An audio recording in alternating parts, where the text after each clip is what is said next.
창달의 노래 가요. 이렇게 정식히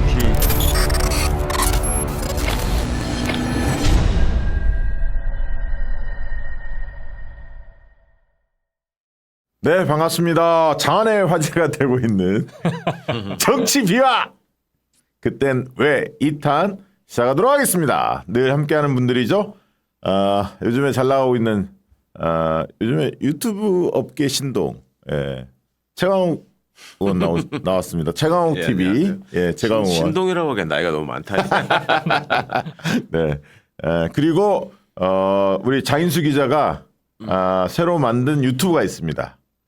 저널리스트. 예. 장인수 기자 나와 계시고요. 네, 안녕하십니까. 네, 저는 박시영입니다. 그래서 박시영 TV, 장인수 TV, 최강욱 TV 합동으로 세 곳이 함께 만드는 작품 정치비와 그땐 왜 첫 탄을 쏘아 올렸는데 네. 저게 이제 사전 녹화를 하다 보니까 반응은 못 보고 잘 반응이 뜨거울 것이다라고 그냥 우리 미뤄 짐작하면서 장인수 대기자가 계시기 때문에 예. 대박이 나 있을 거라고 생각하고. 이게 지금 추석 연휴 기간에 공개되거든요. 네.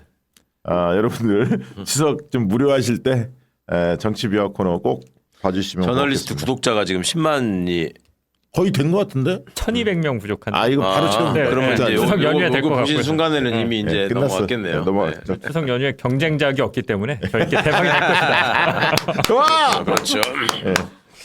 자, 1탄은 저희가 2012년 대선 실패 과정을 복기를 해봤고요. 오늘 2탄은 2017년 대선 우리가 승리를 했지 않습니까? 직권과 관련된 비화를 좀 짚어보도록 하겠습니다.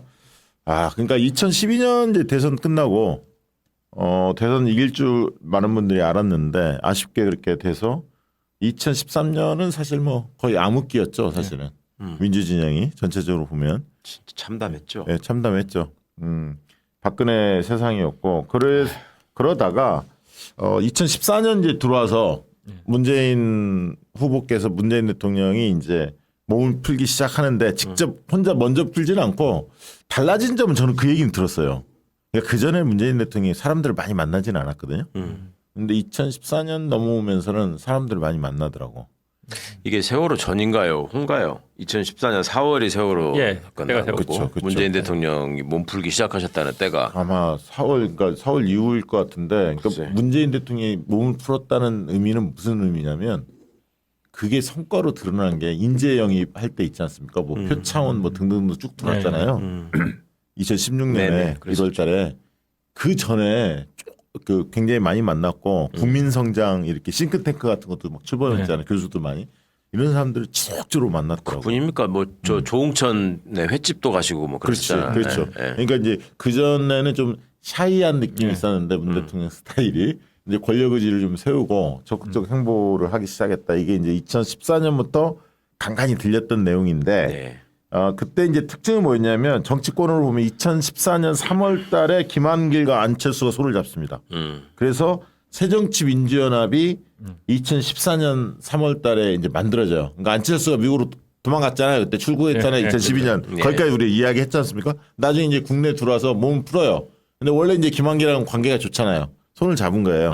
그래서 2014년 3월달에 새정치민주연합의 김한길, 안철수 공동대표가 만들어졌는데 그때 이제 2014년 그 즈음에 재수회라는 게 하나 출발을 해요.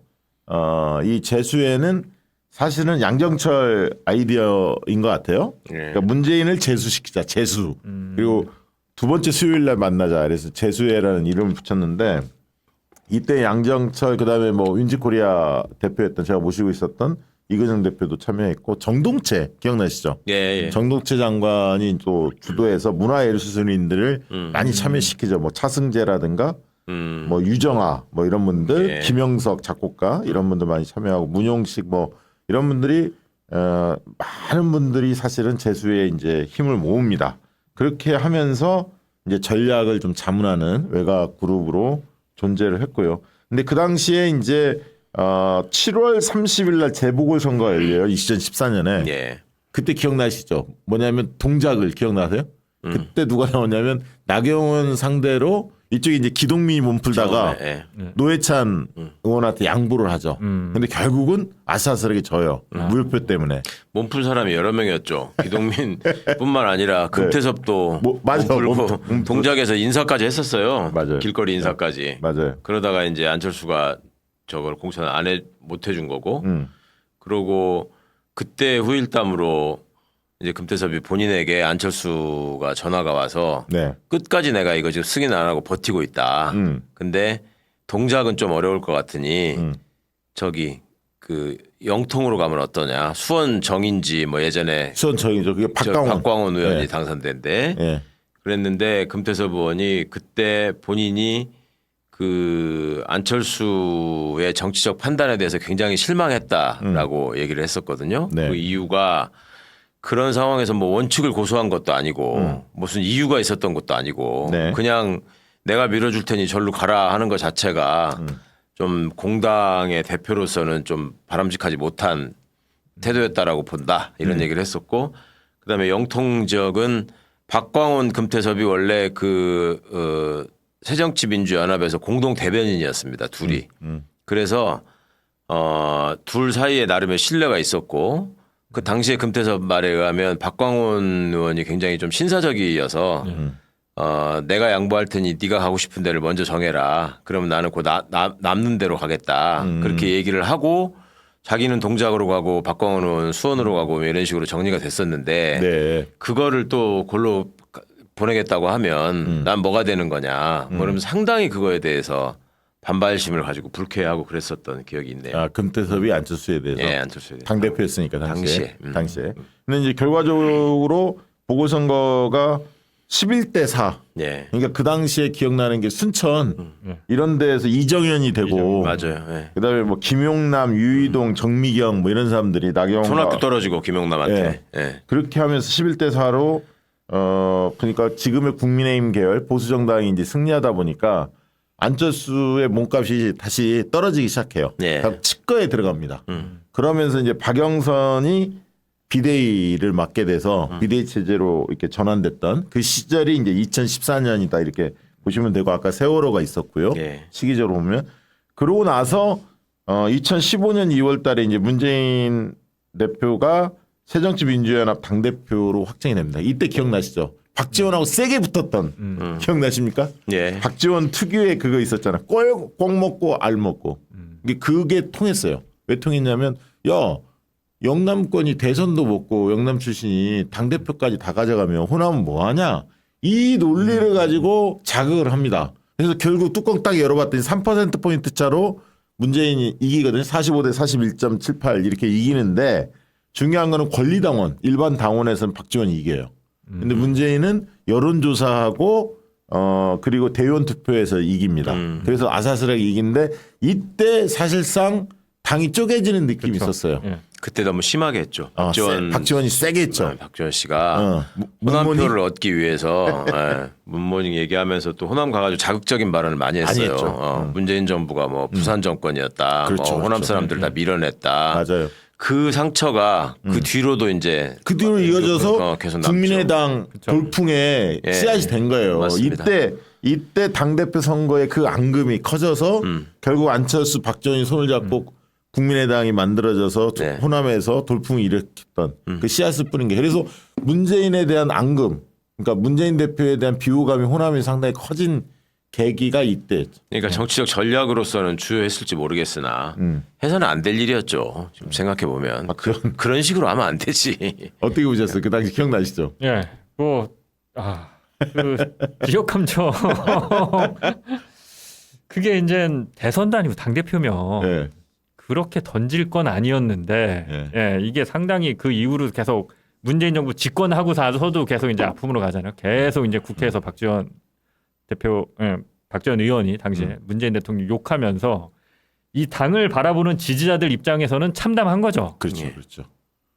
한 명은 대통령이고 한 명은 버릴 수 없는 당의 어른 호남을 지역 기반으로 하고 있는데 이게 무슨 집권하고 나서도 근데 이제 뭐 지금은 잘 정리가 돼서 그러니까 그런 거 있는 거예요. 뭐냐면 문재인 대통령 입장에서 보면 대선 실패했잖아요. 그리고 그 전에 정치를 제대로 하지 않았잖아요. 총선 총선 때 2012년 총선 때 처음 초선 당선돼서 이제 대통령 선거는 떨어졌고 정치적 경험을 쌓아야 하는데 그리고 정치적 리더십을 당내에 보여줘야 하거든요. 그러려면 당대표가 꼭 필요했던 자리라고 볼 수밖에 없어요. 문재인 입장에서는. 근데 이제 박지원 입장에서 야 어차피 문재인 후보가 대선 뛸 거 아니냐. 근데 당대표까지 다 가져가면 어떻게 되는 거냐. 이런 식으로 이제 나름대로 이유는 있지만 정도가 심했다. 이렇게 이게 보여지고. 사실은 이때 또 좀 기억이 나는데 그 정세균 의장도 계속 뛰었었죠. 네. 당대표 나서려고 하다가 네. 하다가 안 된 거지. 안 되고 이인영이 뛰어들었어요. 3파전에서. 예. 이인영이 그러다가 이제 12% 가져. 최종적으로는 박지원 선생한테 하여튼 이인영도 밀리고 뭐 이런 결과가 됐는데 그때 정세균 대표가 상당히 그 적극적으로 생각을 하셨고 네. 그때 이제 다들 정세균, 박지원 뭐 다 했던 얘기들이 아니 그 당대표가 되면은 상처를 받는다. 누가 봐도 우리 당의 대권 주자인데 잘 보호해야 되고 그것도 일종의 당권 대권 분리론이지. 네. 예, 역사가 있는 얘기예요. 계속 나오는 얘기. 그때도 그거를 표방하면서 나왔었죠. 맞아요. 이제 호남이라는 게 현실적 호남 출신들이 갖고 네, 있는 아픔이기도 하죠. 사실 민주당 안에서. 예. 그리고 나서 2015년으로 넘어왔을 때 이제 2월달에 문재인 당대표가 되면서 3월달에 광흥창 팀이 결성이 돼요. 이게 또 중요한 포인트죠. 왜냐하면 아까 재수회 같은 경우는 좀 느슨한 형태의 명망가들이 정치권 출신이나 문화예술인들 뭐 저 문재인 후보를 돕는 분들이 이제 결성이 됐지만 광흥창 팀은 좀 더 실무진에 가까워요. 그렇죠. 그러니까 이제 메시지를 쓴다든가 일정을 구체적으로 기획한다든가 그래서 글을 잘 쓰는 사람들 뭐 예를 들면 탁현민처럼 뭐 기획 일정을 잘 갖는 사람들 이런 사람들이 사실상 이 광흥창 팀도 양정철이 주도합니다. 그래서 이제 양정철, 윤건영, 뭐 신동호, 한병도, 뭐 조한기, 탁현민, 오종식 뭐 이런 사람들이 이제 결합해서 13명이 이 물론 이제 그 밑에 그 저기까지 하면 한 20-30명 돼요. 한 20-30명 정도가 광흥창 팀 결합을 했는데 여기서 이제 아까 그런 전략자문 메시지 일정을 기획해서 지원하는 그런 역할을 했는데 다시 한번 띄워줘 보세요. 광흥창 팀. 네. 근데 이들이 송일배, 윤건영, 신동호, 한병도, 조용우, 조한기, 이진석, 탁현민, 오종식, 안영배, 김종천, 양정철. 근데 이 중에 대부분은 다 청와대에 들어갑니다. 못 들어간 사람은 양정철과 안영배. 안영배. 안영배라는 분은 난 모르겠네. 저 분은 이제 저 우리 노무현 정권 때 같이 일했는데 나중에 이제 한국관광공사 사장으로 가죠. 그래서 대부분 다 아무튼 광흥창 팀이 그대로 청와대에 옮겨간다 이렇게 생각하면 돼요. 그렇죠. 다 비서관으로 그대로 왔으니까. 예, 거의 다. 네. 그래서 그만큼 이제 문재인 어떻게 보면 캠프의 씨앗은 광흥창 팀에서 만들어지는데 나중에 이제 이 팀에 임종석이 결합하죠. 예. 그러면서 현실적으로 그게 거의 캠프의 주축으로 딱 전환됩니다. 전환이 되는데 이제 임종석을 땡긴 이유는 있죠. 왜냐하면 친노 쪽에서 볼 때 친문 그룹들이 볼 때 586 세대하고 결합을 해야 하는데 물론 저기 지금 광흥창 팀이 대부분 다 학생운동 했던 분들이에요. 근데 이래저래 뭐 다 아는 분들이지만 그 중에서 임종석 실장을 땡기죠. 땡기면서 어떻게 보면 그래도 임종석 그 실장 같은 경우는 많이 알려진 인물이고 당내 기반도 있고 상징성이 있다 보니까 그러니까 이제 당시만 하더라도 문재인 대표가 신주류라면 그렇죠. 일종의 이제 구주류와의 연합이 필요했고 그렇죠. 그 주류의 대표로서의 상징성을 또 일부 임종석 의원이 갖고 있었기 때문에 그렇죠. 예. 그리고 김경수 많은 분들이 이제 문재인의 최측근 김경수 지사 같은 경우는 그 당시에 이제 봉화에서 역할이 있어서 바로 광흥창 팀에 결합하지는 않은 상태였고요. 나중에 이제 임종석 실장이 송영길을 모셔오죠. 그렇게 하면서 이제 캠프가 커져요. 그러면서 그게 이제 선대위로 전환이 되거든요. 근데 그때 송영길을 모셔온 게 바로 임종석이었습니다. 자 이렇게 이제 광흥창 팀이 출발을 했고, 그다음에 이제 15년 4월에 유승민 원내대표의 국회 연설이 화제가 됐죠. 예. 증세 없는 복지는 허구다. 이거 그 당시 화제가 엄청 됐거든요. 기자님 이것 때문에 난리가 난 거잖아요. 예. 뭐 유승민이랑 박근혜 대통령이 이제 갈라지게 된 네. 예, 결정적인 계기가 된 걸로 이게 알려져 있죠. 근데 사실 그 전부터 이제 이쪽도 네. 집권당이었던 예. 이쪽도 사실 좋지는 않았던 게 그때 이제 김무성 당대표, 유승민이 원내대표가 그렇죠. 되면서 예. 친박계가 이제 당권 경쟁에서 밀리는 상황이 되면서 청와대하고의 묘한 알력이 생기던 와중에 요 전에 사실 유승민이 2014년 말에 청와대 얼라들이라는 발언을 아, 맞아. 네. 기억나. 예, 예. 박근혜 대통령이 네. 미국 가서 연설하는데 연설문을 보고 예. 우리가 너무 중국에 의존하고 있다. 중국으로부터 벗어나야 된다라는 걸 이제 미국에서 연설문을 쓴 걸 보고 이게 청와대 얼라들이 이렇게 쓰는 거냐라고 하면서 이제 사실 박근혜 대통령 입장에서 보면 무엄한 그렇지, 그렇지.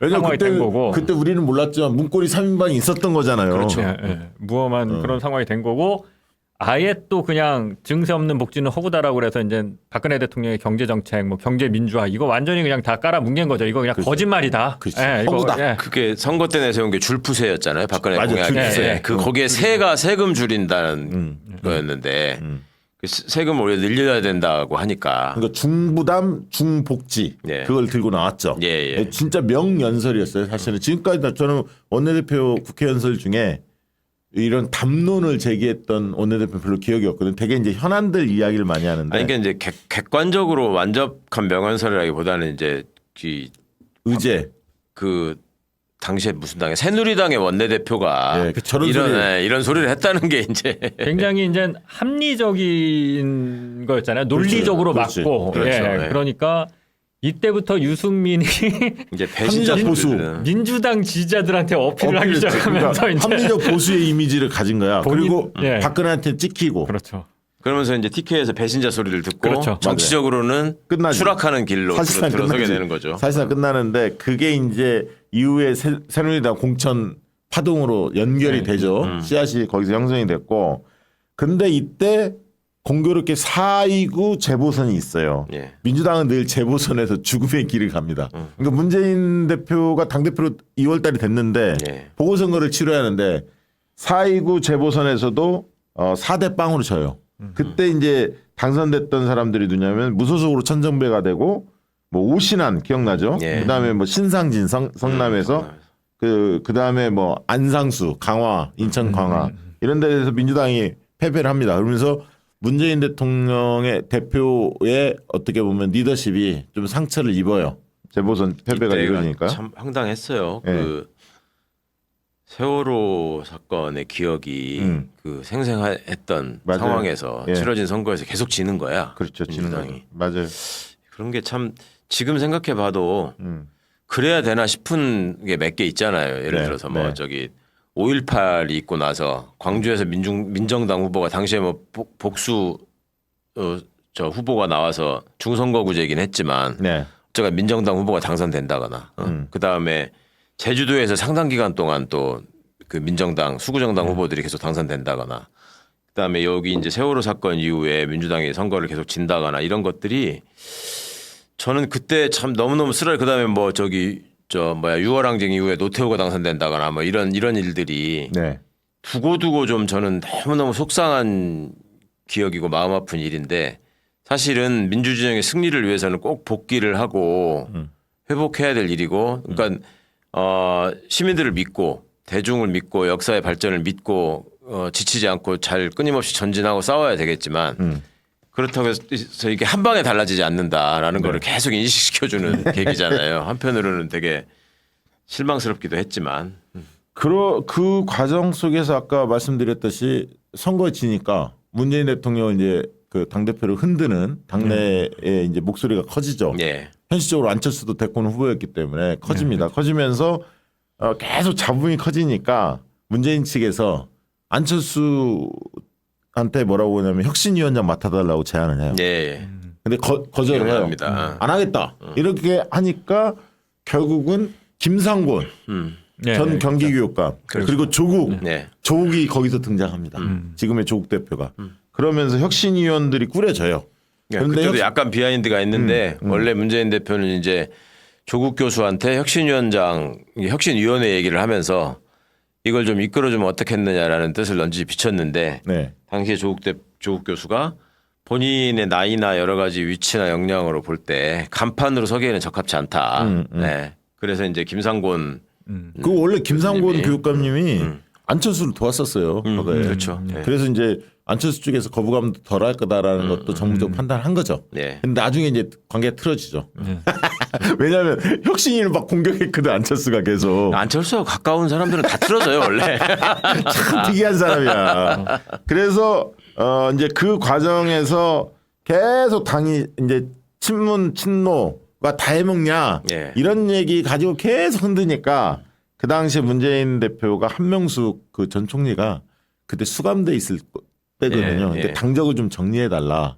그렇게 하고 2016년 총선에서 그 친문 친노 인사들이 그 나서지 마라 자기 측근들이 이렇게 이제 자제를 촉구를 해요. 예. 그러면서 그 총선에서 뭐 윤건영이라든가 양정철 뭐 그다음에 뭐 민영배. 김영배, 민영배, 차성수 이런 사람들은 나서지 마라. 이렇게 해서 이제 당을 좀 추스리는 과정에 자기와 가까운 사람들을 총선 출마를 만류를 하면서 그걸 포기시키면서 당을 추스리려고 최대한 문재인 당시 당 대표가 노력을 하죠.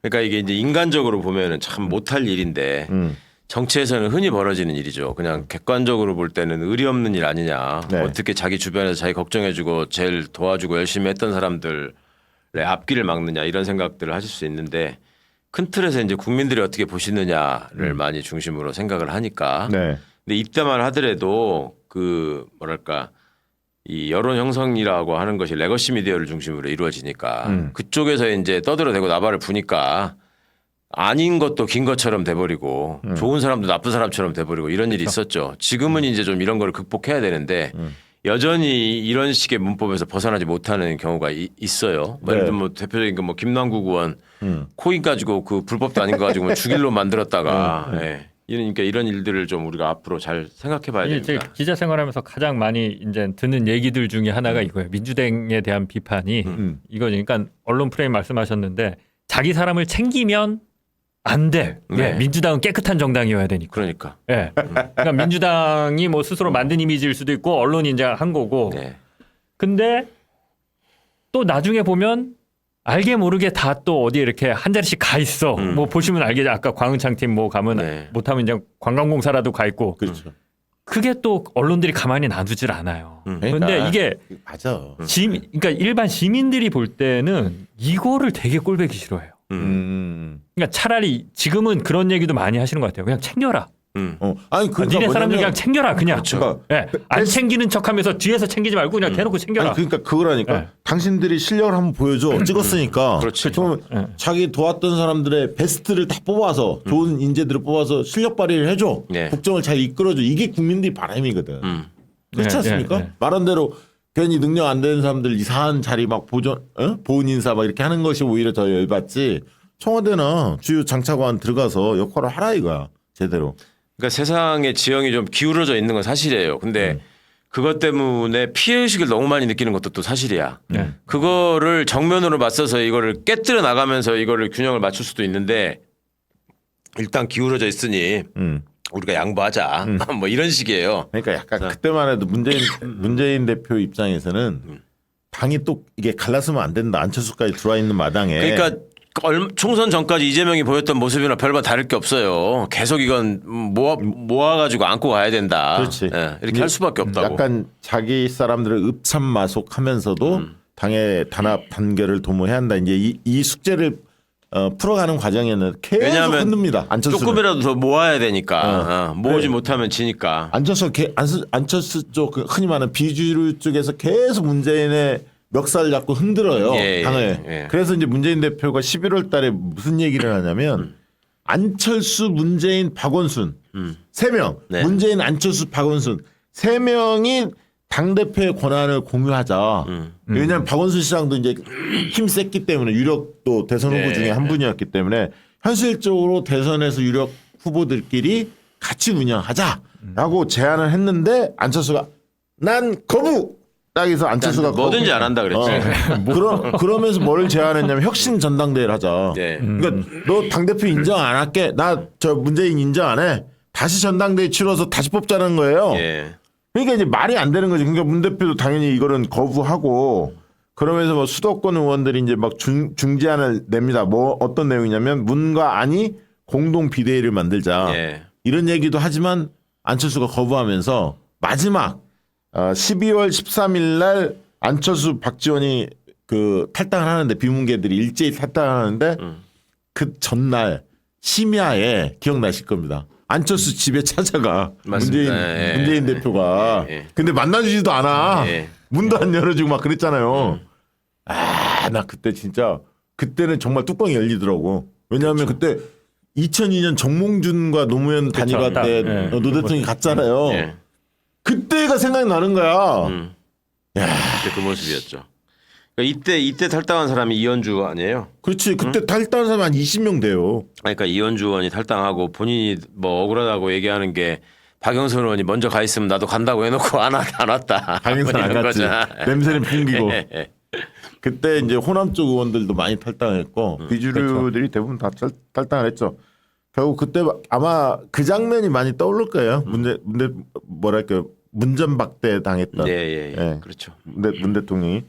그래서 그때는 이제 안철수는 그런 얘기를 했죠. 혁신을 위해서 낡은 진보를 청산해야 한다. 이런 걸 이제 명분으로 내걸고 결국은 본인이 대선을 뛰는 데 있어서 그 박지원 호남 쪽을 먹는 게 결국은 이번 총선에서 2016년 총선에서 압승을 하면 그건 문재인 공으로 다 가니까 그럼 결국 2017년 대선도 문재인이 유리해질 거다. 예. 그럼 나는 뭔가 기회를 잡아야 하는데 그런 측면에서 박지원 호남과 전략적 제휴를 한 거죠. 안철수가 도박을 건 건데 그 도박이 그 당시만 해도 성공을 합니다. 예, 공교롭게. 그렇습니다. 한참.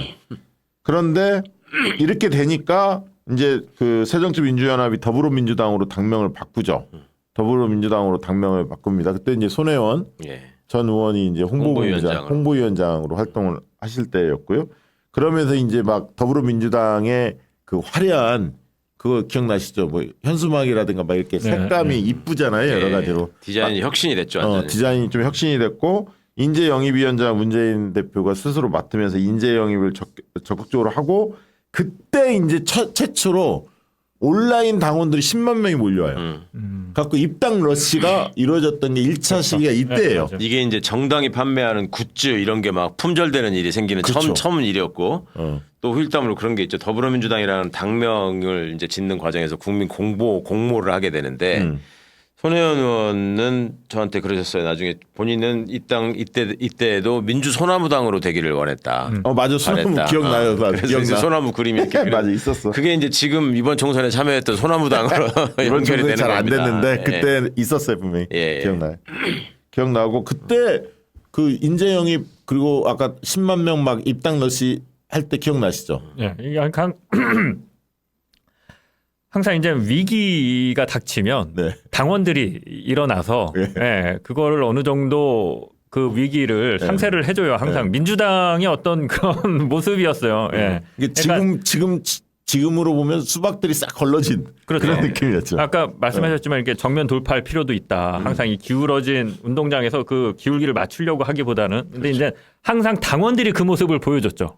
예, 그러니까 당원들이나 지지자들이 관심 없는 것 같고 이렇게 하지만 다 보고 있고 사실 그 진성 당원들은 그래서 이게 지금 우리가 일어나야 되는 때고 지켜야 된다라고 하면은 항상 그 몫을 해줬던 것 같아요. 맞아요. 그리고 이제 네. 국민의당이 창당되면서 또 역사적 공로가 있죠. 민주당이 항상 이렇게 묵은 때를 한 번씩 이렇게 벗겨놔야 되거든. 네. 근데 이제 이 때가 항상 몸에 붙어 있으면서 뭔가 트러블을 계속 피부 트러블을 일으키다가 국민의당 때 한번 깨끗이 이렇게 벗겨져가지고 그 뒤로 민주당이 더 잘 되는 계기가 되기도 맞습니다. 했어요. 그래서 그 당시에 이제 깜짝 놀랐던 게 그 영입 인사들을 보면서 네. 그 당시에 이제 화제가 좀 됐죠. 정신했죠. 네. 그러니까 그 전에 준비가 많이 돼 있었던 거예요. 아까 얘기했던 그렇죠. 문재인 네. 대표가 대표 이전부터 사람들을 계속 만나왔고 그렇죠. 그게 이제 그때 빛을 발합니다. 다음 리스트 한번 올려주시겠습니까? 문재인 리스트. 여기서 영입 인재 이게 보면 이제 이때 더벤져스라는 말이 생기죠. 그렇죠. 더불어민주당 표창원 영입인사. 1번, 김빈 2번 뭐 이렇게 중에 한 오창석도 있고 김병관 기억나시죠? 네. 그리고 김정우 교수 그 여기 또 양향자도 있어요. 양양자도 있었고 박주민이 들어오죠. 그리고 김병기 국정원, 이철이 뭐 이런 사람들이 들어옵니다. 네. 상당히 많은 인사들이 저때 저는 기억나는 게 되게 잡음이 없었어요 저 과정에서. 그리고 굉장히 그쵸. 속도감 있게 쫙쫙쫙 발표를 했었어요. 맞아요. 사실 이제 국민들이 원하는 게 전 그런 모습이라고 생각하거든요. 맨날 재고 어떻게 할까 여기 조금 절충하는 게 아니라 네. 결과로 보여주는 거죠. 결과로. 네. 근데 이제 국민의당은 인재영이 그 한번 띄워보실래요? 기억나는 사람이 거의 없어. 거기서 이제 맞불을 놓긴 놓았는데 뭘 했어요 그때? 했는데 김근식 김근식이 인물이지. 김근식이 그런 사람 사람, 나온 인물이요. 예, 김근식 뭐 이런 인물들이 거의 보면은 무게감 있는 사람들이 별로 없습니다. 누구냐 진짜. 저 중에 기억나는 사람 누가 있어요? 근데 이제 마지막 이건태 의원 있죠. 최근에 이번에 의원 된 그 당시에 이건태. 이제 지검 고양시청장 네. 했는데 이런 분들이 이제 주로 김경록 기억나시죠? 옛날에 청와대 근데 영입 취소된 사람도 많아. 네, 영입 취소됐어요. 문제가 좀 돼갖고. 그러니까요. 네. 그다음에 이제 송기석 그 판사 한승철이도 저기 껴있고 저기 떡값 검사 때문에 떡값 그 받은 거 때문에 징계 받았다가 나중에 뭐 저기 소송 이겼네였잖아요 하면서. 그러니까 이걸 보면서 사람들이 그때 뭔 생각을 했냐면 야 안철수 쪽에 사람이 없구나. 이게 무게감이 다른 거야. 민주당 완전히 비교됐어. 그래서 야 국민의당이 굉장히 고전할 거라고 많은 사람들이 이제 예상을 했죠. 그리고 이제 여기에 그 안철수가 결국 그래서 1월달에 이제 창당을 했습니다. 창당을 했는데 김종인 맞불을 민주당이 김종인을 비대위원장. 선대위원장으로 합류를 시키죠. 예. 이게 이제 굉장히 그때는 큰 일이었죠. 센세이션을 했죠. 보수의 원로인데 보수 원로인데 나름대로 이제 선거에 일가견이 있다고 알려져 있죠. 김종인 그 뭐라고 불러야 돼? 지금 고문이라 보통 이제 늘 고문 하는데 김종인 고문이 선대위원장으로 합류를 합니다. 그러면서 합류를 했지만 사실 이러면서 민주당의 지지세가 넓어진 건 분명히 있어요. 네. 김종인의 결합으로 좀 안정감을 찾았다 할까요?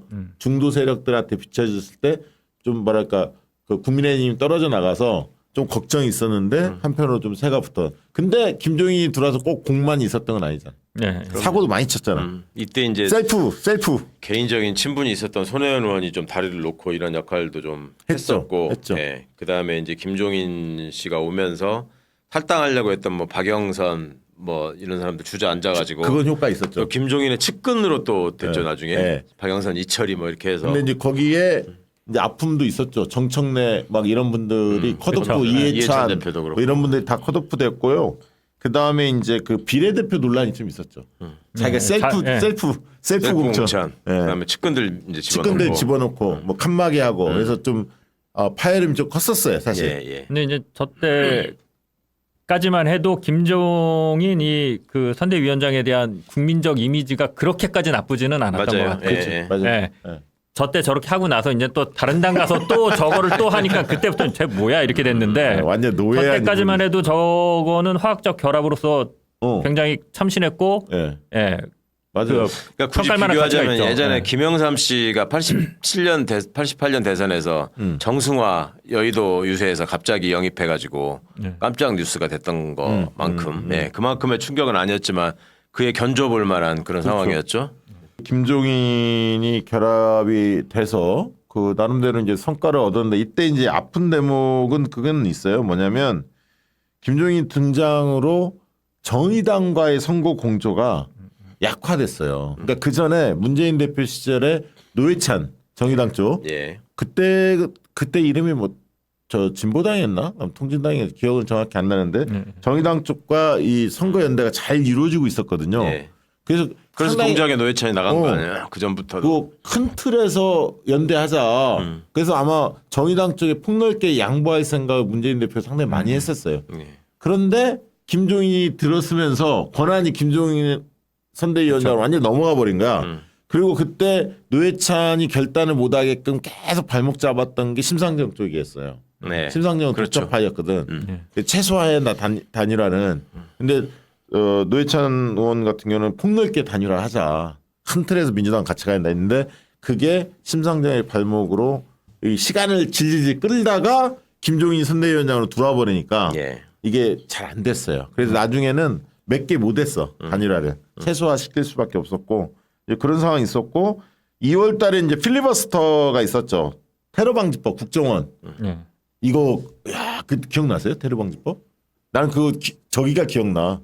저거 할 때 열 몇 시간씩 막 한 사람들 많았잖아요. 예. 예. 은수미 의원이 그때 떴고요. 정청래가 떴어요. 그 당시에. 기억나시죠?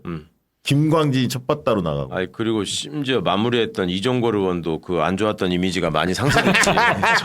저거 열심히 건설하면서. 야, 그리고 사람들한테 아, 저런 게 필리버스터구나. 그렇죠. 예. 그걸 알게 됐어. 야. 근데 지금 최근에 필리버스터 하면은 막 무슨 신문 기사들 언론 기사들 그대로 있거나 막 이런 그쵸. 의원들이 많잖아요. 근데 저 때는 자기 주장을 저렇게 10시간씩 막 펼친 사람들이 많았어요. 그렇죠. 논리적으로 이거 안 보고 그냥 계속 하기도 하고. 예. 야, 그 필리버스터라는 게 저렇게 위력적이구나. 그걸 한번 느꼈고요. 그러면서 이제 2016년 이제 총선의 즈음에서 가장 사람들의 뇌리에 센 거는 김무성. 영도 딸이 옥새파동. 야, 이거는 진짜 전무후무해. 이런 일은. 이건 언론인들은 그때 어떻게 봤습니까? 아니 그러니까는 예. 저는 사실 이제 현실 정치에 그렇게 크게 관심 없고 또 이제는 보수 정당 일이니까 와 근데도 일단 그 영도다리 그 사진 예. 야 저 뭐 하는 건지 그리고 그게 나중에 예. 그 동영상으로 만드나 그래요. 아, 그렇군요. 그 홍보 전략으로 이거 아 맞아. 잘리는 거 예, 그랬었어. 예. 계속 비웃음을 사요 이게. 본인들은 아주 계속 비웃음을 자기들이 하면서요. 그 국민을 위해서 진심 어린 정당인 것처럼 보이려고 홍보 영상까지 만들었는데 사실 그러니까 결국은 그 안에서의 이게 굉장히 엄청난 권력 다툼으로 빚어진 일이잖아요. 공천 네, 어떻게 할 것이냐 뭐 이런 거 갖고. 예. 근데 이제 국민들이 봤을 때는 그냥 코미디인 거죠. 코미디. 뭐 하나 저거. 그때 유행어가 뭐였냐면 배신의 정치. 이게 첫 번째였고 박근혜가 그 아까 유승민부터 시작해서 배신의 정치. 이게 싹을 자르겠다 이런 거였고 두 번째 친박 간별사 기억나세요? 예. 그때 간별사 친박 그때 막 간별사. 온갖 용어가 많았지. 친박, 찐박, 예, 뭐 친박, 월박, 뭐. 탈박. 월박 그래 탈박. 난리가 참. 아니었지. 근데 이게 요거 전에 그 조금 저 테러 방지법 얘기 조금만 덧붙이자면 예. 이런 비판을 합니다. 국힘 쪽에서 뭐 세게 한 건 아니지만 저때 저렇게 필리버스터 하면서 방해해놓고 다수당 되고 집권해놓고 그러면 법 왜 폐기 안 시켰냐, 왜 안 바꿨냐, 뭐 큰일 날 것처럼 저 필리버스터 한 거 아니냐 이런 식으로 얘기를 하거든요. 두 가지 의미가 있어요. 하나는 저때 저 위력이 굉장히 컸기 때문에 본인들한테 트라우마로 남아있는 면이 있어서 저걸 걸고 넘어지는 게 하나 있고 또 하나는 저때 필리버스터를 했던 이유가 국정원이 권한을 강화해가지고 무소불위로 사찰할지 모른다 민간인들에 그쵸. 대한 네, 그쵸. 그런 걱정 때문에 한 거잖아요. 그 문재인 정부가 국정원의 내부 국내 정치 개입, 국내 사찰 활동을 완전히 봉쇄하는 입법 개정을 입법 통한 했죠. 개정을 했기 네, 때문에 네. 의미가 그래서 없어지죠. 저 테러 방지법에서 담고 있었던 어떤 독극물들이 이게 이제 희석이 돼 버리고 의미가 없어지게 된 거죠. 그러니까 이거를 떼서 항상 이제 저자들 하는 수법이 광우병 사태 가지고도 광우병 있지도 않은데 MBC가 나서서 뭐 괴담을 유포 지금도 얘기하잖아요. 지금도 김장겸이가 국회 가서 또 얘기하고 하는데 그때 그렇게 PD수첩이 진실을 알리고 국민들이 열심히 촛불을 들었기 때문에 수입산 미국에서 도입되는 수입 쇠고기의 원령을 그렇죠. 예, 낮췄죠. 낮췄지 않습니까? 지금도 그 혜택을 받고 있는 그래서 그것 때문에 발생이 안 되는 건데 일단 저 키워드만 가지고 이게 정치적인 어떤 전략적으로 국민들을 속이고 갖고 호도하는 이런 걸로 이용하고 있다. 이런 거 속지 마시라 하는 말씀을 좀 드리고 싶었습니다. 네, 좋은 지적이시고요. 그 김무성 이 옥새파동이 결국은 박근혜 정권 어떤 몰락의 맞습니다. 출발점, 예. 시발점이 된 측면이 있습니다. 맞습니다. 예. 결국 그것이 결국 이게 탄핵으로 이어지는 거예요. 예, 일단 총선에서 무너졌고요. 네. 왜냐하면 많은 전문가들이 저 빼고 대부분 전문가들이 그래서 제가 그때 좀 떴어요. 이때 완전 떴죠, 박지영. 네. 다 진다 그랬는데 박지영이 전국구에 전봉주의 전국구에 네. 나와가지고 봉도사의 질문에 대해서 아 이거 다 보고 있는데 이깁니다. 제가 유일하게 이긴다 얘기했어, 그랬거든요. 유일하게. 민주당이 이긴다. 네. 근데 아무도 안 믿었어. 왜냐하면 3자 구도잖아요. 네. 야권이 분열이 분열됐죠. 됐잖아요. 그렇죠. 민주당과 국민의당, 안철수당으로 네. 분열이 됐고 여권이 힘이 셌거든요. 박근혜가 워낙 철권 통치를 했기 네. 때문에 그래서 다 그리고 그 당시에 이게 왜 함정이었냐면 모든 여론조사 그러니까 우리 MBC도 하고 다 하잖아요. 조선일보도 하고 중앙일보도 하는데 모든 여론조사가 대부분 다 그 당시에 이제 저기죠. 이름이 뭐야? 저 새누리당인가요? 그 당시에 새누리당. 새누리당한테 이기는 쪽으로 거의 나왔어요. 왜냐하면 그러니까 그 수집한 전화번호의 질이 달랐다는 그렇지. 거잖아요. 예. 왜냐하면 언론사한테는 안심번호 사용을 못하게 했어. 그 당시에 핸드폰 번호를 안 줬어요. 네. 그 정당만 줬어. 정당만. 선관위가 법이 그렇게 돼 있었어요. 네. 그러니까 집 전화를 한 거야. 모든 언론사는. 네. 근데 그 당시만 해도 다 핸드폰을 이제 많이 활성화돼 있는 시기인데 집에 이제 집 전화를 안 두는 사람도 많았단 말이에요. 유선 전화를. 근데 집 전화를 하니까 보수 쪽이 과표집이 워낙 셀 거 아니에요. 네. 그러니까 한 10% 이상 늘 이기는 걸로 나오는 거야. 새누리당 쪽 후보들이. 그러니까 이게 안 맞거든. 근데 저는 왜 알았냐면 제가 그 당시 이제 윤지코리아 네. 컨설팅에 있을 때 저희는 민주당 쪽 의뢰도 받고 왜냐하면 당이 의뢰를 하잖아요. 네. 그럼 안심번호로 조사를 할 수 있거든. 네. 정당은 핸드폰 번호가 되는 거예요. 저는 또 정의당 쪽도 다 받았었거든. 의뢰를. 여러 군데 다 하다 보니까 안심번호 흐름이 어떻게 형성돼 있는지 보고 있었죠. 그러면 거의 10% 이상 차이가 나더라.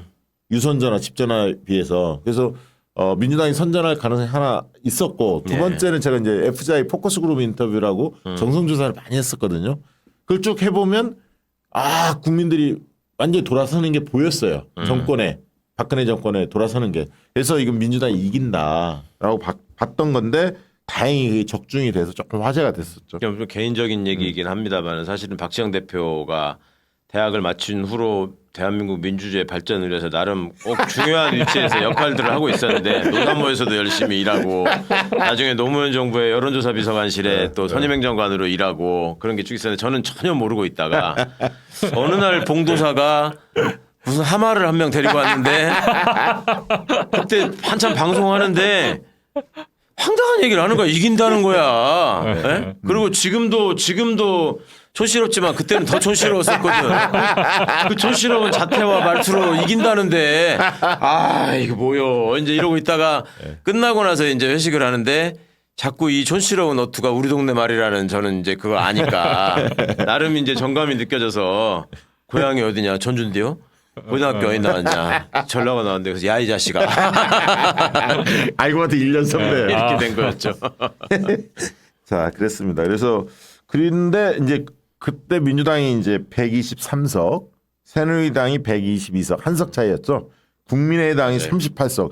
국민의당이 굉장히 선전을 했어요. 예. 깜짝 놀랐죠 진짜 이거. 호남에서 석권했습니다. 사실. 우리가 이기고도 이기고도 뭔가 황당한. 그러니까 맞아요. 이때 항상 호남에 대한 어떤 그 민주당 지지자들은 어떤 자신감, 의지하는 게 있었는데 네. 많이 흔들렸죠 이때. 그렇죠. 야 이게 호남이 계산이 안 되는구나 우리가. 항상 호남을 보고 지표로 삼았었잖아요. 그렇죠. 이때 많이 흔들렸었죠. 사실은 이거 이래로 이제 그 전에 정치에 대해서 깊이 잘 알지 못하고 그냥 굉장히 자기가 쿨한 척하면서 헛소리하는 사람들이 주로 써먹던 얘기가 왜 영남에서만 저 수구 정당이 표가 많이 나온다고 욕하느냐. 호남 봐봐라.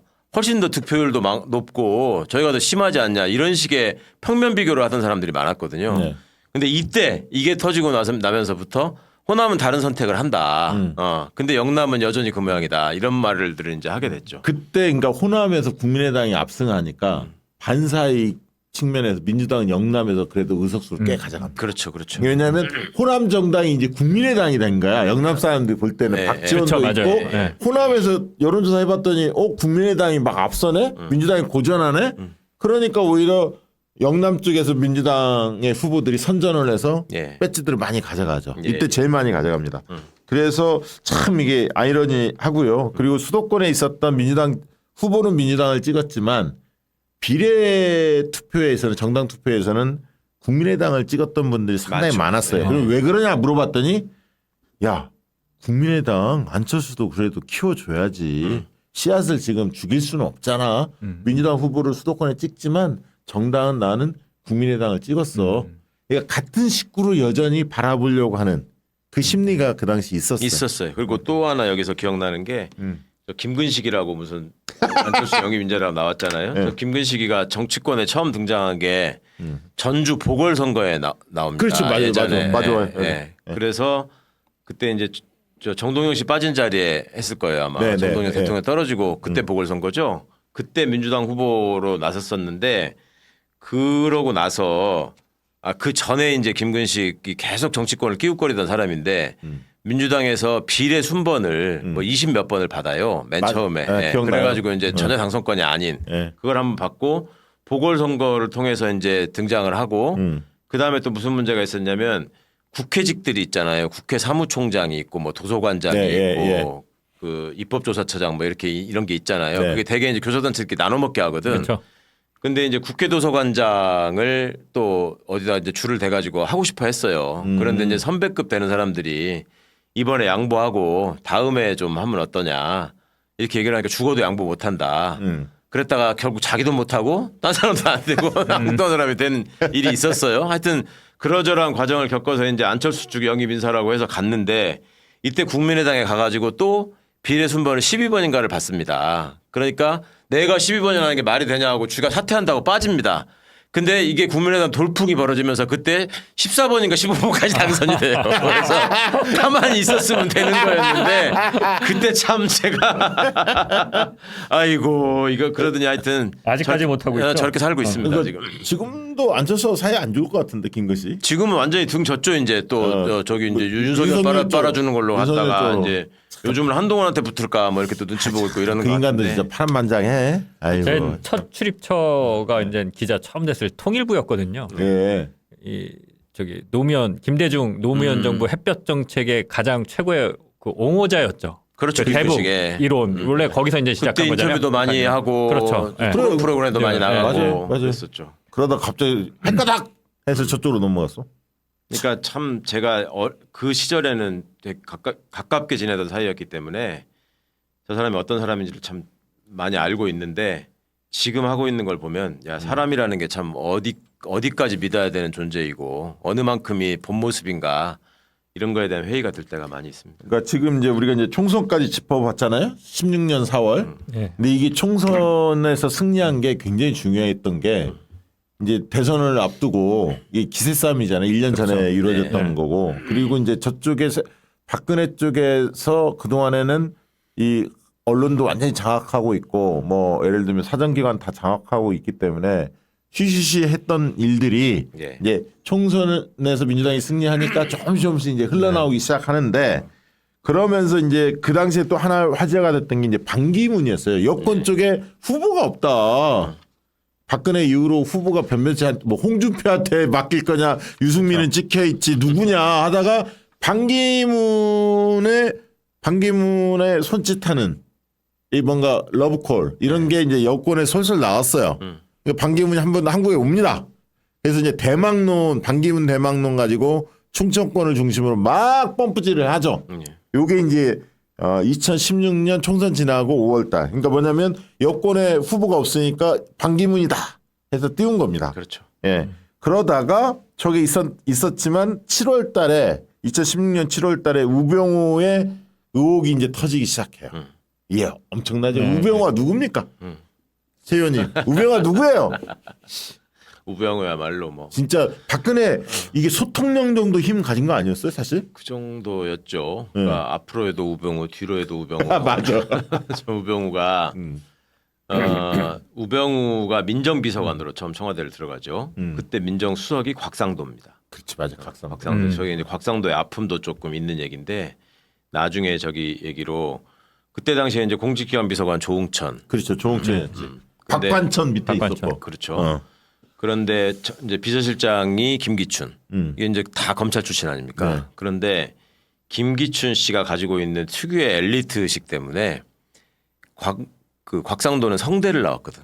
그리고 검사장을 못했어요. 아, 그래서 무슨 선거에 공로가 있는 TK 출신이라고 해가지고 민정수석으로 앉혀놨는데 박근혜 때 또 성대 라인이 잘 나갔잖아요. 그렇죠, 정홍원이 좀비 총리라고 계속 있고 나중에 황교안도 성대고 네, 뭐 성대들이 할 때라서 이제 했는데 김기춘이 서울대를 못 나오고 검사장도 못 해본 놈이라고 민정수석을 상대를 안 해줬다는 거야. 비서실장이. 그래가지고 그때 조응천이 실세가 되고 조응천이 서울대를 나왔다는 이유로. 그러고 나서 이제 우병우가 저희 가가지고 이제 왕비서관 왕수석 소리를 들으면서 권력의 실세로 이제 핵심으로 있으면서 온갖 이상한 짓을 많이 하죠. 제가 청와대를 가니까 그 민정수석실이 여민 2관 3층을 썼는데 올라가는데 계단 이렇게 올라가다 보면 천장에 이거 뭐 구멍이 있어요. 그래서 이게 뭐냐 그랬더니 우병우가 그 십상시 문건 뭐 이런 것들 빠져나간 거를 단속한다고 네. 거기다가 이제 무슨 감시 시설을 만들어 붙여놔가지고요. 뭐 CCTV 이런 거? 아니야. 그러니까 그 민정수석실에서는 쓰는 이 용지가 이런 일반 A4지를 못 쓰고 가뭉지를 써가지고 그 용지를 바깥으로 아까 그 되는구나. 게이트를 통과하게 되면 삐삐삐 이게 울리는 울리네. 거예요. 그런 거를 설치를 해놓고 양쪽 이제 그 계단 통로에다가 그리고 용지가 굉장히 비쌌고 두꺼운 희한한 거 있어요. 그거 나중에 탄핵되고 우병우 잘리는 바람에 막 엄청 남아가지고 그거 버리느라고. 그리고 또 온갖 못된 짓 시키고 이때만 해도 이제 검사들 파견 엄청 많을 때란 말이에요. 그놈들 시켜가지고 다 사건에 개입하고 제가 전화하고 한 것들 이런 것들이 이제 문건으로 남아서 그게 이제 캐비넷에 넣어놓고 탄핵되고 나니까 제대로 정리도 안 하고 가가지고 나중에 이제 캐비넷 문건이 발견이 되죠. 응? 정리하다가 우리 저 이광철 당시에 민정비서관 선임행정관이 뭐를 이렇게 찾으러 갔다가 서랍이 자꾸 안 빼져가지고 확 당겼는데 뒤에서 훅 떨어지는 거야. 그러니까 보니까 서랍 뒤로 넘어간 문건들이었던 거야. 그래서 이제 그 캐비닛 비밀 그 문건이 세상에 알려지게 됩니다. 우병우는 언론인들이 볼 때 어땠습니까? 당시에 이거 네. 이제 뭐 구체적인 사건을 말씀드리긴 그런데 취재하면 네. 마지막에 우병우 이름이 나와요. 이권이 걸려 있는 항상 것과 그랬어요. 관련. 항상 그랬어요. 예. 그러니까 항상 어떤 돈이 있는 사업가들, 근데 네. 이제 정치인들과 어떻게 이제 엮여 이제 감방에 많이 가시잖아요. 네. 그런 것들 취재하다 보면 네. 이제 확인이 막판에 이제 돈이 오고 간 거 구체적으로 확인 안 되니까 쓰진 못하는데 하다 보면 늘 정말 이런 여기 나오지만 뭐 정운호 막 이렇게 나오잖아요. 네. 늘 뭉칫돈이 우병우 쪽으로 갔다거나 우병우 쪽에서 요구를 했다거나 이게 꼭 나와요. 그러니까 지금 보면. 우리 저 한남동 김 박사님 나오듯이 그때는 우병우가 나오고 네, 그때 항상 그랬죠. 우병우가 아닌 조금 자잘한 부분에서는 예를 들어 검찰 인사에서는 무조건 우병우 이름이 나오고 그렇죠. 경찰 인사에서는 이제 안봉근 이름이 나오고 이제 그 문고리들 이름이 그러니까 우병우 하면 국민들한테 뇌리에 딱 들어오는 게 그 황제 수사 그렇죠. 있잖아요. 네, 네. 그 그렇죠. 유리창으로 웃고 있는 웃고 있는 살짝 끼고 이렇게 기대고 이거 보고. 검사 앞에 놓고 얘네들은 야, 이게 여기서 수사 조아리고 있고. 이게 수사 네. 받는 거냐 지시하는 거지. 야 그게 충격적이었어요 진짜. 그러면서 우병우에 대한 인간성 막 이런 게 이제 많이 그 오만 방자하고 뻣뻣하고 막 이런 거 검찰 있잖아요. 종족의 수준이자 현실이죠. 지들끼리는 다 한 식구고 선후배가 아니고. 근데 이제 우병우가 이게 컸던 게 결국은 최순실 이제 국정농단에 바로 이제 연결되는 거지 않습니까? 그렇죠. 그러니까 네. 결국은 그 최순실의 존재를 우병우는 알고 있었을 텐데 그걸 사실상은 덮고 있었다. 그렇죠. 그리고 이제 네. 그 전에 최순실 장모하고 아니 최순실하고 본인의 장모 우병우 장모하고 골프 쳤다. 예. 뭐 그 얘기도 나왔었죠. 친분이 우병우 있다는 거죠. 처갓집이 원래 골프장 운영해요. 처갓집이. 처갓집이 기흥시 씨인가 뭐 그런데요. 그러면서 이제 우병우가 결국 이제 정권의 핵심 축이었는데 권력이 실세했죠. 그게 이제 무너지기 시작하고요. 그다음에 이제 9월달에 국정감사 기간에 최순실 게이트의 의혹을 한겨레부터 이제 특종해서 보도를 합니다. 미르재단, K스포츠 재단 뭐 등등등등. 그때 이제 김의겸 의원이 한겨레에 있었고 그렇죠. 그 이제 특기팀 비슷하게 이제 네. 만들어서 계속 이걸 취재를 하죠. 네 맞습니다. 이게 이제 시작이 재밌잖아요. 네. 시작이 정유라가 말을 탄 것 때문에 지금 이게 시작된 거잖아. 그때 이제 승마 대회나 이런 데 나가서 하도 특혜를 받고 이러니까 그 승마를 자식들 승마 가르친 사람이 나름 방귀깨나 다 끼는 사람들인데 제보가 가죠 이제. 이게 그러니까 이제 그게 확실히 뭐 그게 이제 너무 많이 퍼져 있기도 했지만 권력이 무너지는 소리가 총선 이후에 그리고 아까 우병우 터지면서 야 이제 무너지는구나. 그리고 초반이 그런 거였죠. 십상시 문건으로 시작이 됐지만 그때 네. 인상적인 장면이 사실은 정윤회가 또 엄청난 그렇죠. 저걸로 등장을 했었잖아요. 14년에 정윤회 문건이 나오면서 그러면서 이야기들이 이제 그때 그 조금씩 퍼졌죠. 정윤회 코트 입은 사진 이따만한 길게 쫙 나와가지고 정윤회가 사실상 다 저거 하는 건 줄 알았는데 알고 보니까 정윤회는 그리고 소문도 많았잖아요. 정윤회와 그럼요. 네. 박근혜 무슨 사이냐 막 이런 것도 많았잖아요. 이게 조금 다른 얘기일 수 있는데 이게 이제 이 십상시 문건이 되게 이상한 방식으로 폭로가 되는데 세계일보에서 갑자기 맞아, 이걸 써요. 세계일보. 아, 맞아. 세계일보. 네, 세계일보에서. 맞아요. 제가 세계일보 출신이지 않습니까? 맞아. 세계일보. 네. 어. 그러니까 제가 알기로는 이게 조선 동아로 갔는데 안 쓴 걸로 알고 있어요. 그것도 네. 갔는데. 항상 보면 그래요. 이제 그쪽에서는 이제 가장 센 데가 뭐 TV 조선부터 시작해서 동아 이렇게 가는데 그렇죠. 네. 안 되니까 이제 세계일보로 간 걸로 알고 있어요. 이제 정보의 흐름이 늘 그렇습니다. 이제 이쪽에서 또 뭐 MBC, KBS부터 해갖고 뭐 한겨레, 경향 뭐 이렇게 해갖고 뭐 가기도 하고 네. 보통 그런데 그때 제가 알기로는 세계일보에서 이 받아보고 이걸 이제 했던 팀장이 저가 잘 아는 선배인데 국장한테도 보고를 안 하고 사장을 다이렉트로 만나서 쇼부를 봤다는 얘기를 들었어요. 대단하다. 이거 해야 네, 이걸 뭐 된다. 여기서 얘기해도 되는지 모르겠는데 이거 이런 거 해야 돼. 네, 쓰고 싶은데 그때만 하더라도 박근혜 정부가 힘을 힘을 풀을 뺄 때야. 때거든요. 이게 그러니까 되게 그렇지. 이상한 타이밍이었어요. 그렇죠. 세계일보 단독은 너무 빨랐어. 그리고 우리가 최순실, 정윤회 이름을 저도 몰랐어요. 그렇죠. 몰랐어요. 기자인데도. 몰랐지. 예. 그때 처음 들었어요. 대한민국 권력 순위 1위 최순실, 2위 정윤회. 그래서 최순실하고 정윤회가 누구야? 사람들이 다 이럴 때인데 세계일보가 그걸 쓰잖아요. 근데 제가 왜 이 얘기를 꺼냈냐면 그때 그 팀장, 사장을 만나서 쇼를 나 이거 쓰겠다라고 하고 썼던 그 팀장이 결국 세계일보에 나왔어요. 이거 쓰고 나서. 그러니까 이런 기사를 쓰는 게 쉽지 않습니다. 있죠. 너 옷 벗을 각오를 해야 한다는 얘기네. 예, 그냥 옷을 벗을 각오까지는 했는지는 모르겠는데 결국은 이게 그때 세계일보가 꼬리를 내리거든요. 청와대가 한번 거의 니네 한번 해볼래? 죽어볼래? 이런 식의 메시지를 세계일보에 내거든요. 그 세계일보가 쭉 쓰다가 이제 더 있음에도 불구하고 다 못 쓴 걸로 제가 알고 있어요. 나중에 고영태 CCTV 이런 것도 왜 TV조선 특종이었잖아요. 예, 맞아요. 그 TV조선. 이진동. 거기도 예. 결국 나왔고. 예. 근데 이게 아무튼 세계일보 특종이 의미가 있는 게 나중에 최순실, 정윤회 이게 터졌을 때 국민들이 이 세계일보 보도를 통해서 다 알고 있었던 거지. 권력 순위 1위가 최순실, 2위 정윤회 이걸 들었을 때만 하더라도 국민들이나 저 같은 기자들은 저게 맞는 말이야 그랬는데 그렇죠. 한 2, 3년 뒤에 이게 딱 팩트로 확인이 되는 거죠. 아 맞구나. 예, 예. 자, 그래서 박근혜가 결국은 박근혜 대통령이 10월 25일 날 대국민 사과를 합니다. 최순실 그 일지 한번 띄워주실래요? 최순실 일지가 쭉 보면 그걸 한번 쭉 보면 이해가 쭉 되는데요. 자, 최순실 게이트 주요 일지가 쭉 나옵니다. 한겨레가 9월 20일 날 터뜨렸고요. 그다음에 24일 날 JTBC가 태블릿 PC 공개를 했고 저게 컸죠. 예. 네, 컸죠. 25일 날 바로 그래서 박근혜가 사과하고 대국민 담화하면서 29일 날 촛불 집회가 1차 열립니다. 그리고 최순실 귀국하죠. 30일 날. 예.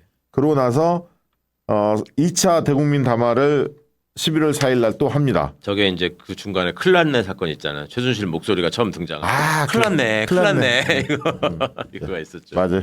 자, 그러고 나서 11월 5일 날 이제 대규모로 촛불 집회가 이제 열리기 시작합니다. 12일 날이 절정을 이뤘죠. 3차 촛불 집회가 100만 명을 넘겼기 때문에 100만 명이란 100이 주는 그 어떤 상징적인 게 있잖아요. 100만 명이 모였어?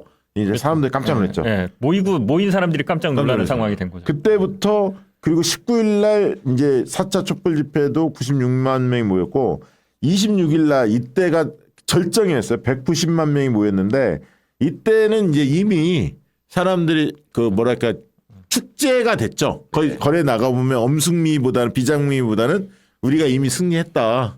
그러면서 이제 여러 사회 개혁적인 요구들을 막 담고 풍자, 해악 그러면서 쓰레기도 안 버리고 진짜 촛불 집회 정말 대한민국 사람 대단했죠. 그리고 3차 대국민 담화를 11월 29일 날 했고요.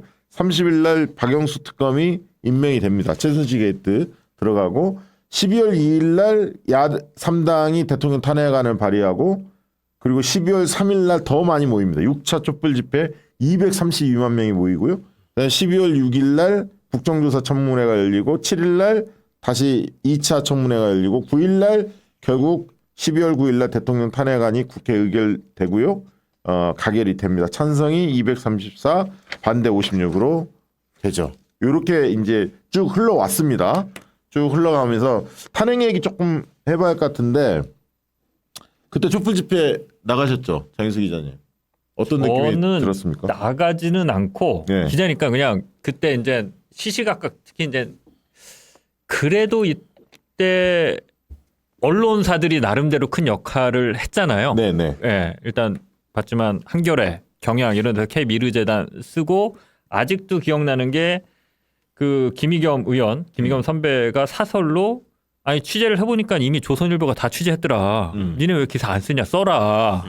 그게 이제 조선일보 TV조선에 있었던 이제 이진동 선배가 먼저 취재를 해놓고 쓰지는 않고 있었고 네. 나중에 그래서 지금 빠졌는데 TV조선이 했던 게 영상을 보도하죠.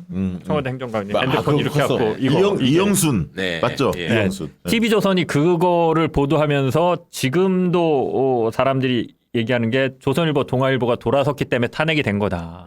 예, 보수가 탄핵시킨 거다라고 하는 게 사실 이제 그 보도가 굉장히 컸었고요. 예. 근데 그렇게 안 할 수 없는 국면이었잖아요, 사실. TV조선은 사실은 좀 그랬죠. 예, 그렇죠. 분위기 다 만들어지고 이제 안전할 때 하긴 했는데 그럼에도 불구하고 그게 강남에 그나마 이제 돈 있는 아줌마들 절대 안 바뀔 것 같은 사람들한테도 충격파가 된 거죠. 야, 이 나라 운영이 그래도 이렇게 되는 게 그리고 제가 봤을 때 이건 여담이긴 한데 최순실이라는 이름도 컸어요. 이름이 맞아요. 순실이. 네네. 대한민국을 순실이가 운영하고 경영하고 있다고? 이거 사실 좀 컸어. 예. 근데 메시지 능력은 있더라고. 내가 검수한 거 있잖아. 그거 보니까 머리가 멍청하진 않아, 최순실이. 일단 맞춤법도 안 틀리고 우리 박사님보다 훨씬 위에 있는 수준이야. 아, 그러니까 너무 비교돼 김건희하고는. 너무 비교된다니까, 정말. 최순실 그거 보면 좀 똑똑했어.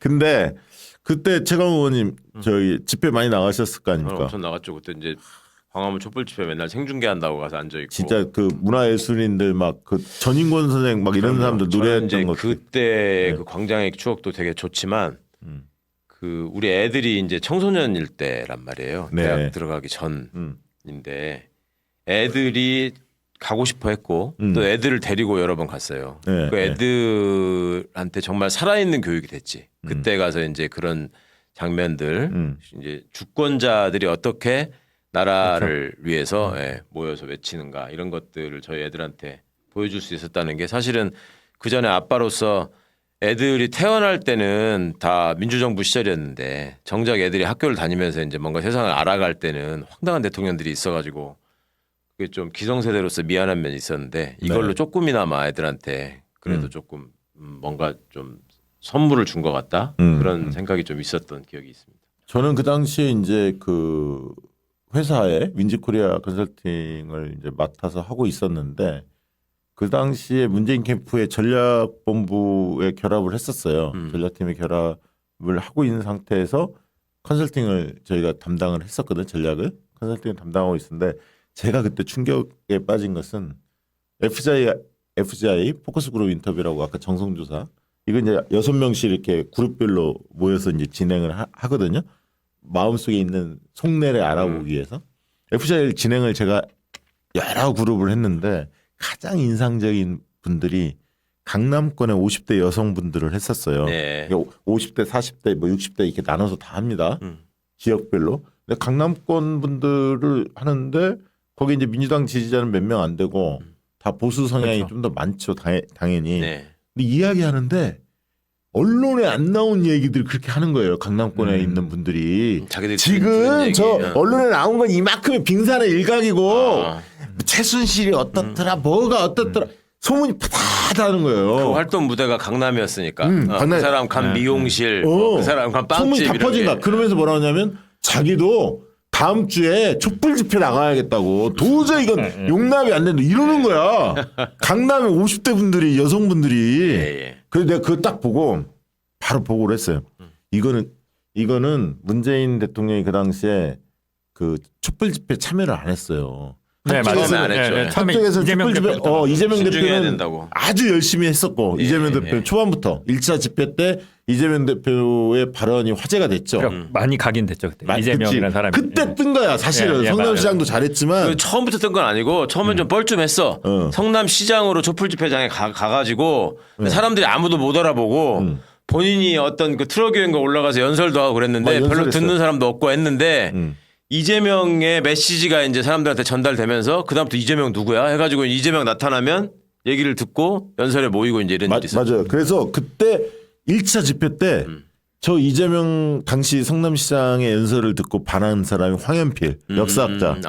황현필 선생님 만나갖고 이제 소주 한잔 하는데 저 얘기를 하더라고. 그때 예. 자기는 옆에서 다음에 대통령 되실 것 같다고 막 그렇게 이야기도 했다고 그 얘기하던데 근데 그래서 문재인 대표는 사실 주저주저했죠. 왜냐하면 본인은 그쵸. 나가고 싶어 예, 했는데 옆에 노영민 의원부터 시작해서 많은 분들이 말렸어요. 그래서 저하고 경론을 벌였습니다.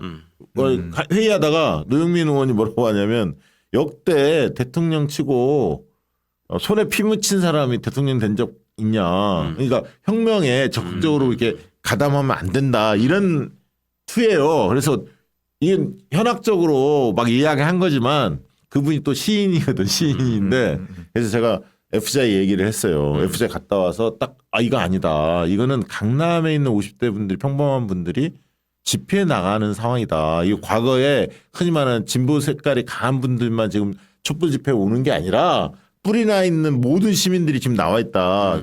이념 성향하고 상관없이 이거는 전 국민 항쟁으로 갈 수밖에 없다. 여기에 문재인 대표가 주저하면 안 된다. 이제 결단을 해야 한다. 계속 압박하고 그렇게 해서 여론조사를 좀 더 심층정을 했어요. 그래서 브리핑을 해.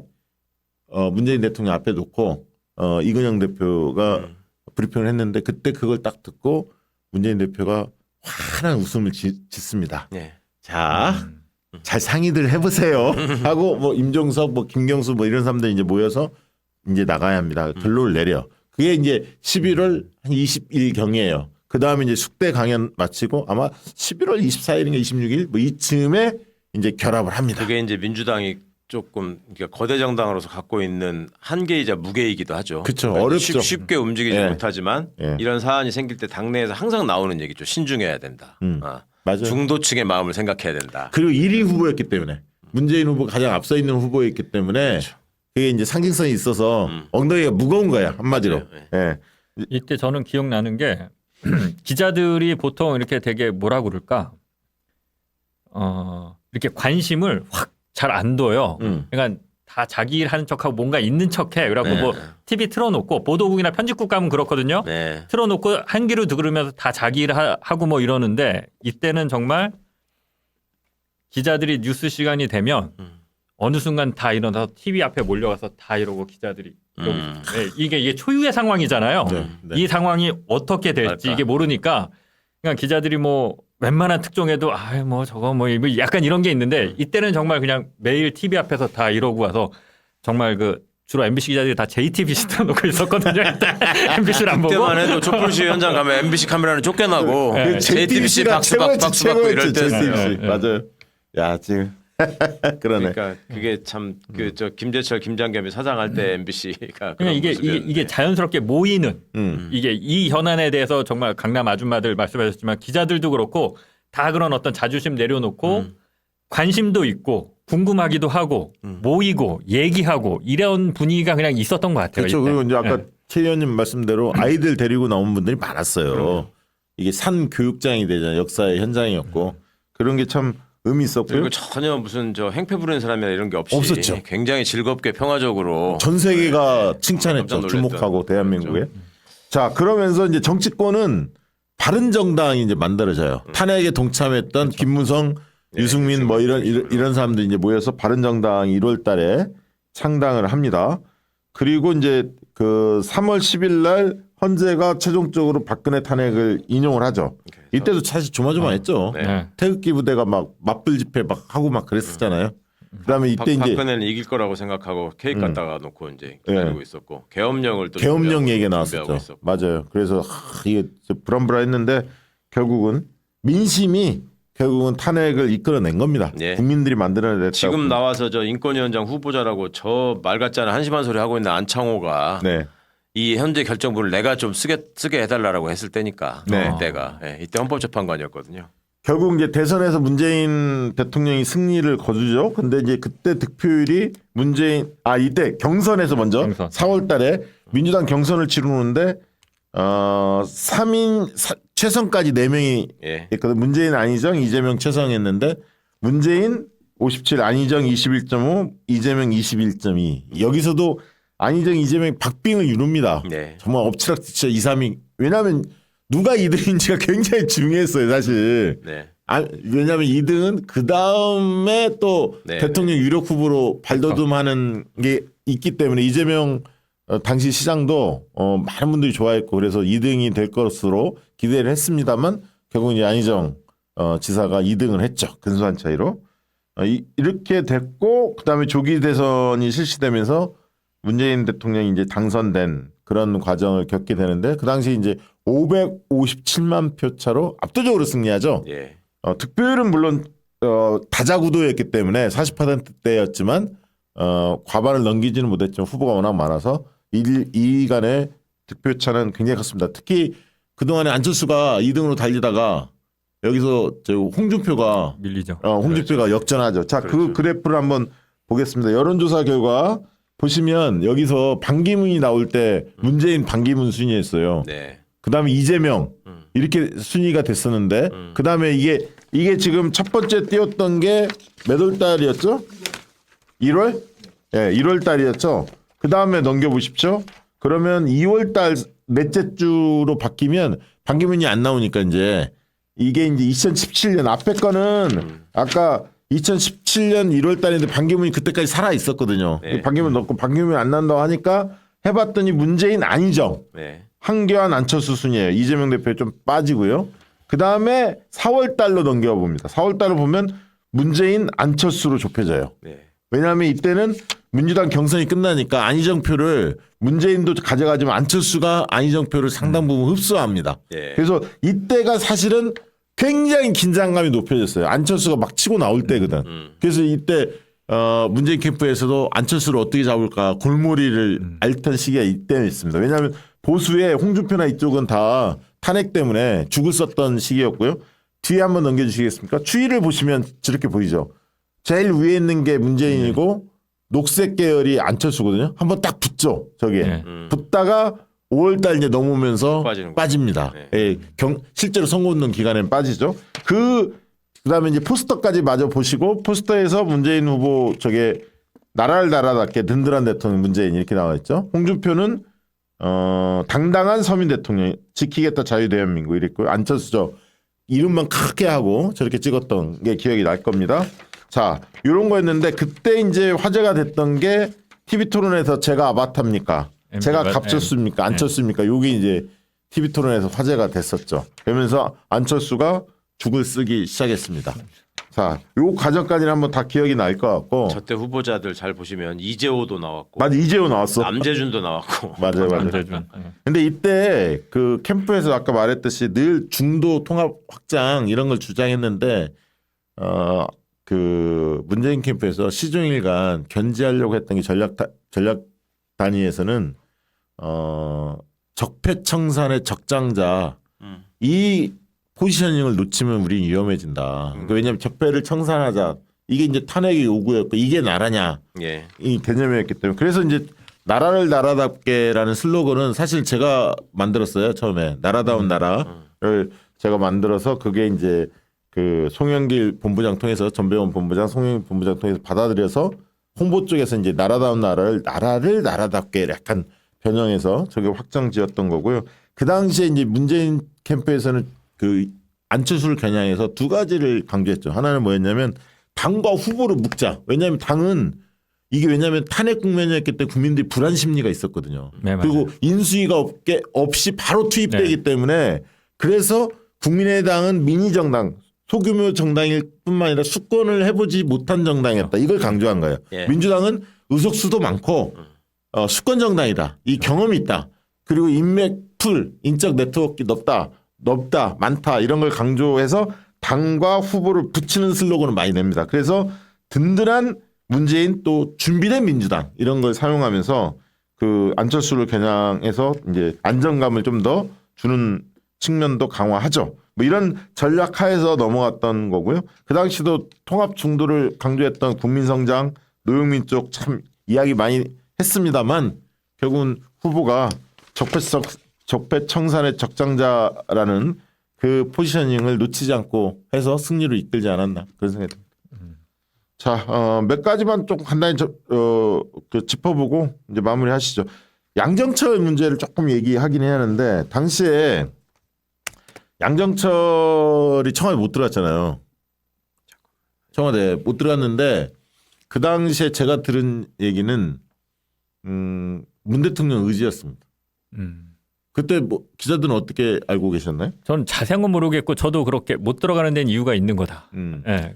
왜냐하면 대통령- 그 청와대는 각 그 정무수석실 뭐 홍보수석 뭐 다 민정수석 다 있는데 이 수평적으로 돌아가야 하는데 양정철 전 비서관이 들어가면 왜냐하면 사실은 양정철 중심으로 선거가 이루어졌거든요. 모든 게 지금까지는 그렇게 이루어졌는데 양정철이 들어가면 사실상 왕수석 역할을 할 수밖에 없을 거다. 비서실장을 뛰어넘는 모든 정보와 모든 것들이 양정철로 다 집중될 거다. 그래서 그걸 비판하고 견제하는 사람들이 있었어요. 근데 문재인 대통령이 결국은 제가 알기로는 양정철을 들어오는 거를 이렇게 막았고 결국은 윤건영 중심으로 밑에를 짰고 임종석 실장이 들어온 거는 양정철도 임종석 실장이 맞는 게 좋겠다 의견을 낸 걸로 저는 그렇게 들었습니다. 다른 쪽에서는 중진 의원들을 막 얘기를 했었는데 중진 의원들보다는 임종석이 해야 새롭게 그 나라를 나라답게 이런 기운이 있는데 청와대가 좀 달라져야 한다. 젊은 그룹들이 좀 책임지는 모습을 가자. 그래서 이제 조국은 원래 생각했던 것 같고 문 대통령께서 임종석 실장 이하 또 윤건영의 핵심을 좀 차지하는 그런 과정을 겪었다 이렇게 보여지고요. 그 문재인 정부 초기에 문재인 대통령 그리고 양옆에 임종석 실장과 조국 수석 네. 그리고 이제 이거 벗고 와이셔츠 이거 벗은 거 커피 들고 이 경례에서. 장면이 제가 지금까지 봤던 청와대의 모습 중에서 국민이 봤을 때 가장 흐뭇하고 가장 친근한 청와대의 모습이었던 것 같아요. 네. 맞습니다. 네, 그래서 그때 그거 보고 지지율이 초반에 쉽게 꺾이지 않겠구나 저는 이런 생각은 하긴 했었어요. 그거 그렇죠. 보고. 약간 네. 멋있었죠 사실. 그러니까 문재인 대통령이 안정적이고 중심을 잡아주는데 굉장히 젊고 인물도 좋고 뭔가 일 좀 할 것 같은 예, 참모들이 이렇게 딱 포진되어 있는 모습. 그때가 청와대 좀 잘 돌아갔던 느낌이 있어요. 1년차, 2년차 이럴 때. 그럼요. 우리 남북 문제도 굉장히 적극적인 그 의제들을 던지면서 제언을 하면서 막 풀어가고 국민들의 또 성원도 굉장히 높았고 또 정부가 무엇보다도 무엇을 해야 하는가 하는 책임감 때문에 늘 정말 성심 다해서 열심히 일할 때였고 이제 그 와중에도 이제 뭐 무슨 한 번씩 이제 일들은 계속 터지고 있었지만 국민들은 정말 제대로 된 정부를 우리가 보는구나라는 행복감에 좀 젖어 있을 때고 저는 좀 뒤늦게 합류했습니다만 그때 청와대 근처에서 이렇게 밥 먹으러 점심 때 나가고 그러면 그 청와대 앞에 이렇게 지나가던 차량들이 전부 다 이제 차문을 내리고 이렇게 손을 흔들고 이제 전화 이제 조국 대표를 알아보면 조국 수석 알아보면 지지율이 엄청 높았잖아요. 초반에. 이렇게 경적 울리고 이랬던 기억이 납니다. 그 임종석 실장이 사실 청와대 비서실장 여러 명이 있었는데 문재인 정부 시절에 평가가 괜찮았죠. 네, 내부 그럼요. 평가가 예, 상당히 좋았어요. 그래서 이제 장악력 있다 그런 평가를 좀 받았죠. 어디나 이제 그렇게 집권 후에 사실은 그 다음에 공다툼을 하고 뭐 어느 시대나 역사적으로 그런 과오들이 있잖아요. 네. 그런 것들을 걱정했는데 전혀 그런 일이 없이 근데 이제 정말로 똘똘 뭉쳐 잘 초반에 이제 결정적인 흠 중에 하나가 사실 부동산 문제를 그때 김현미 예. 그다음에 그 김수현 뭐 이런 분들이 제대로 그걸 하지 못하면서 그게 참 뼈아픈 대목이에요. 문재인 정부. 그리고 언론 개혁을 제대로 손보지 못했던. 장인수 기자는 어떻게 평가하십니까? 언론 개혁이 저는 기자 입장에서 아쉽죠. 예, 지금 그러니까 KBS, MBC 이 사장 선임 구조, 네. 예, 지배 구조, 요게 아까 얘기했지만 MBC 기자들이 이때 광화문 촛불 집회 나가면 이제 거의 돌맞기 직전의 상황이었거든요. 막 몰래 숨어서 그 중계차 타고 그랬어요. 네. MBC 하면 욕을 하도 먹어서 네. 방송을 할 수 없는 상황이었으니까 그러니까 선배들이 그걸 지켜봤고 그때 언론 개혁에 나왔던 게 조중동이 잘못해서 그런 게 아니라 시민들이 믿었던 MBC, KBS마저 무너지는 걸 보면서 언론 개혁을 해야 되지 않느냐 했던 거고 뭐 이용마 선배가 목소리를 높였던 건데 제 느낌으로는 언론은 항상 그런데 긁으면 부스럼 된다. 이게 아주 강력하게 있는 것 같아요. 정치인들한테. 그러니까 웬만하면 언론이랑 척 지고 가지 말자. 왜 그걸 느꼈냐면 MBC 같은 경우는 이제 적폐청산, 특히 이제 그 김재철 이 박근혜 오면서 이 시용 기자들을 엄청나게 많이 뽑았거든요. 예. 이거를 어떻게 할 거냐가 이제 초창기에 정권 바뀌고 그 MBC 사장 바뀌면서 MBC 구성원들은 초유의 관심사였는데 이미 정리가 돼 있더라고요. 윗선에서. 조용히 간다.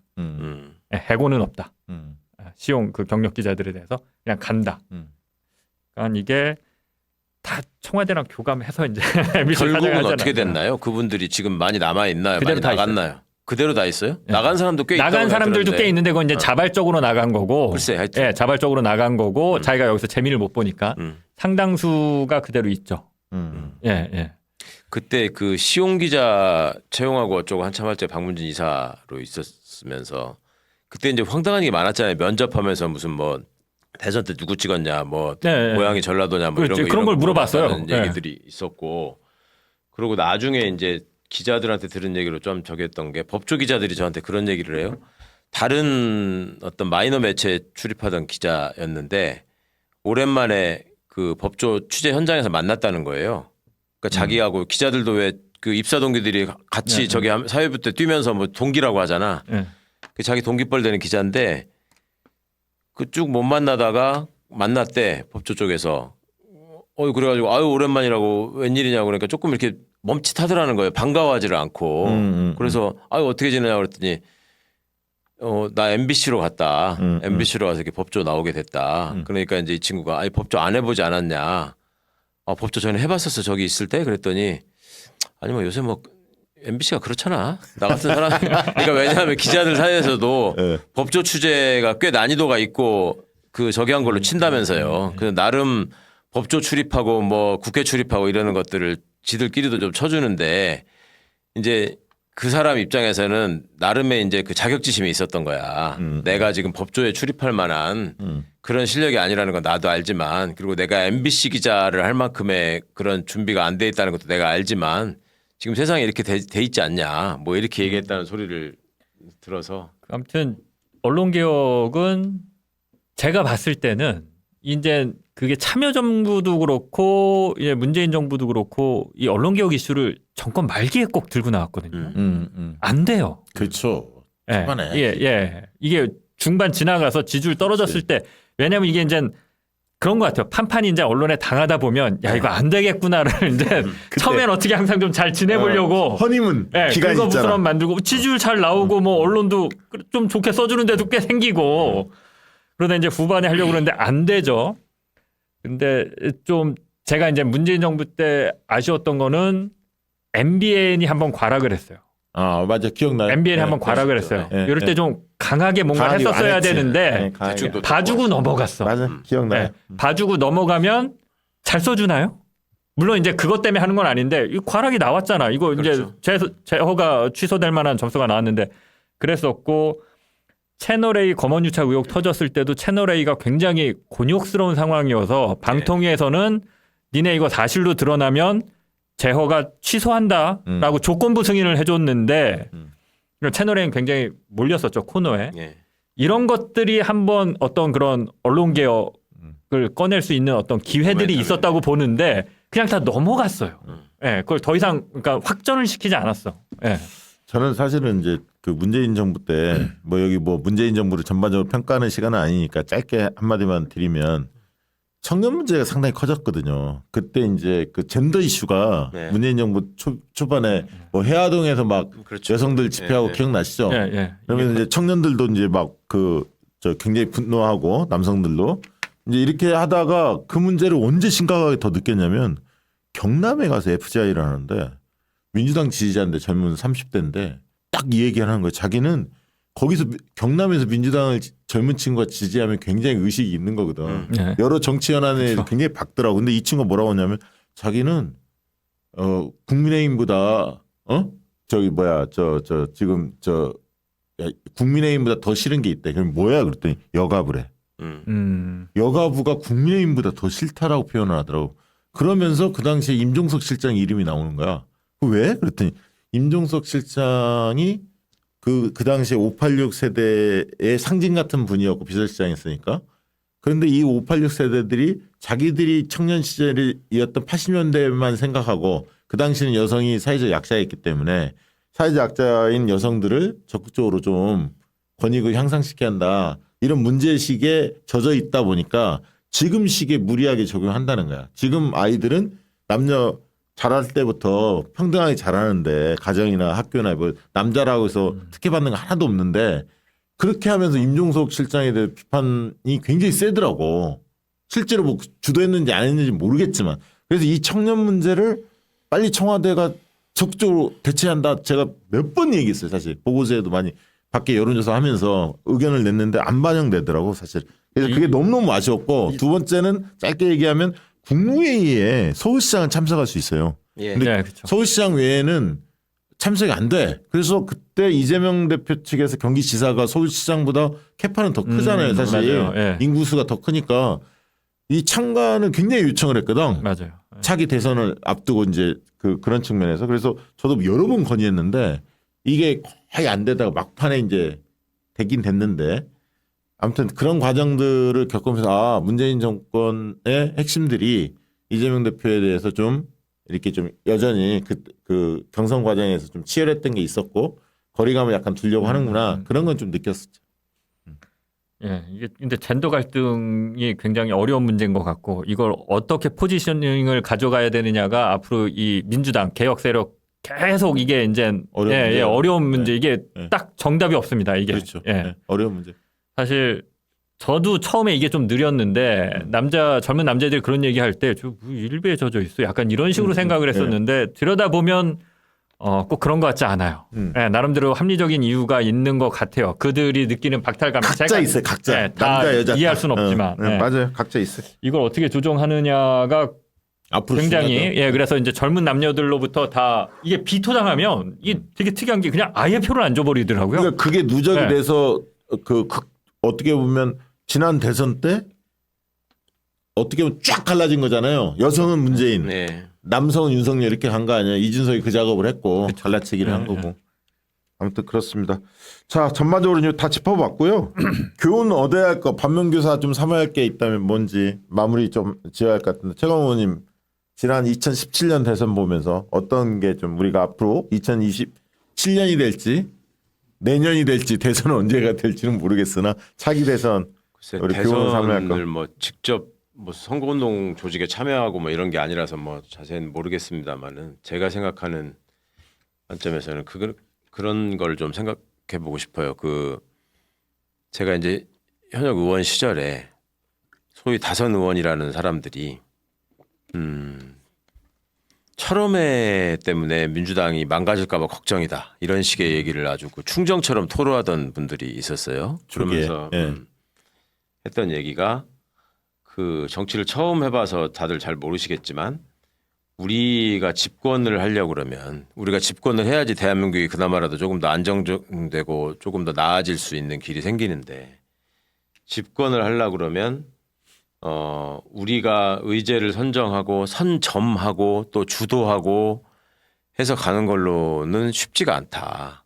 기울어진 운동장 하에서 우리는 단독 드리블해서 세트 플레이를 해가지고 골을 넣는 이런 조직이 아니고 상대가 실수하기를 바라면서 계속 공을 저쪽 편 지역으로 넘기는 거밖에 없다. 이런 얘기를 해서 이제 굉장히 화가 났죠. 그게 무슨 소리냐. 그런 식으로 얘기하면서 이 의석을 가지고도 제대로 못하면서 다음에 뭐라고 얘기할 수 있느냐 하니까 이 사람이 정말 딱하다는 표정과 눈빛으로 뭐라고 얘기하냐면 우리가 지금까지 대선에서 이겼던 3번의 상황을 냉정하게 한번 생각해 보자.